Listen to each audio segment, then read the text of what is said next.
বিশাল এক নদীর ধারে ছিল মস্ত বড় একটা আপেল গাছ। সেই গাছে বাস করত ম্যাক্স নামের খুব চালাক আর মিষ্টি একটা বানর। আর ওই নদীতেই থাকত অলিভার নামের বিশাল এক কুমির।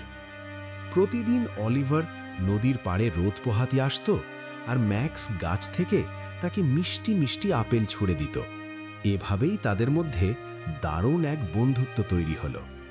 ম্যাক্স আর অলিভারের সারা দিন কাটত গল্প করে আর আপেল খেয়ে। অলিভার মাঝে মাঝে সেই মিষ্টি আপেলগুলো তার স্ত্রী বেলার জন্য নিয়ে যেত, কিন্তু কুমির বেলা ছিল ভীষণ লোভী আর নিষ্ঠুর। একদিন সে আপেল খেতে খেতে অলিভারকে বলল, যে বানর প্রতিদিন এত মিষ্টি ফল খায়, ভেবে দেখো তো তার নিজের কলিজাটা না জানি কতটা মিষ্টি। আমার ওই ম্যাক্সের কলিজা চাই। অলিভার তো শুনে আকাশ থেকে পড়ল। সে কিছুতেই রাজি হলো না। ম্যাক্স যে তার প্রাণের বন্ধু।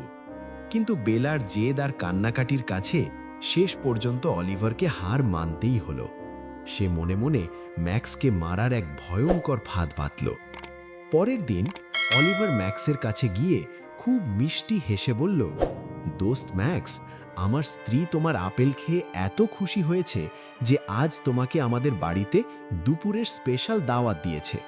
চলো জলদি আমার পিঠে উঠে বসো। ম্যাক্স তো বন্ধুর কথা শুনে মহা খুশি। সে আনন্দে লাফ দিয়ে অলিভারের পিঠে চেপে বসল। অলিভার ম্যাক্সকে পিঠে নিয়ে সাঁতার কেটে নদীর ঠিক মাঝখানে চলে গেল। চারপাশে শুধু পানি। ম্যাক্স তো আর সাঁতার জানে না, তার পালানোর কোনো রাস্তাই নেই। ঠিক তখনই অলিভার আসল সত্যিটা বলে দিল, বন্ধু, আমাকে ক্ষমা করে দিস। আসলে আমার স্ত্রী আজ তোর কলিজাটা খাবে বলেই তোকে মাঝ নদীতে নিয়ে এসেছি।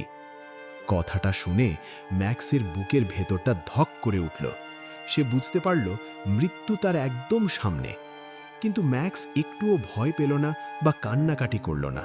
সে মাথা ঠান্ডা রেখে খুব হাসি মুখে বলল, আরে অলিভার, এ কথা আগে বলবি তো। আমি তো আমার কলিজাটা যত্ন করে আপেল গাছের সবচেয়ে উঁচু ডালে শুকোতে দিয়ে এসেছি।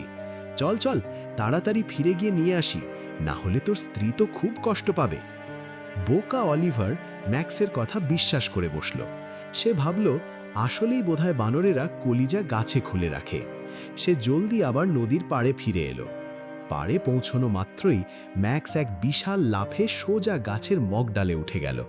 তারপর উপর থেকে বলল, আরে বোকা কুমির, কলিজা কি কখনো শরীরের বাইরে রাখা যায়? তুই আমার বন্ধুত্বের সুযোগ নিয়েছিস। আজ থেকে তোর আর আমার সব সম্পর্ক শেষ। দেখলে তো বন্ধুরা, বিপদের সময় ম্যাক্স যদি ভয় পেয়ে কান্নাকাটি করত, তাহলে আজ তাকে নিজের প্রাণ হারাতে হতো। কিন্তু সে তার দারুণ বুদ্ধি দিয়ে এক বেঈমান বন্ধুর হাত থেকে নিজের জীবন বাঁচালো। গল্পটা যদি তোমাদের একটুও ভালো লেগে থাকে আর ম্যাক্সের বুদ্ধি যদি তোমাদের চমকে দেয়, তাহলে এক্ষুনি ভিডিওটাতে একটা বড় সড়ো লাইক ঠুকে দাও।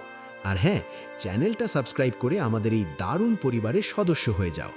তোমাদের একটা সাবস্ক্রাইব আমাকে এরকম আরও চমৎকার সব গল্প বানাতে অনেক উৎসাহ দেয়।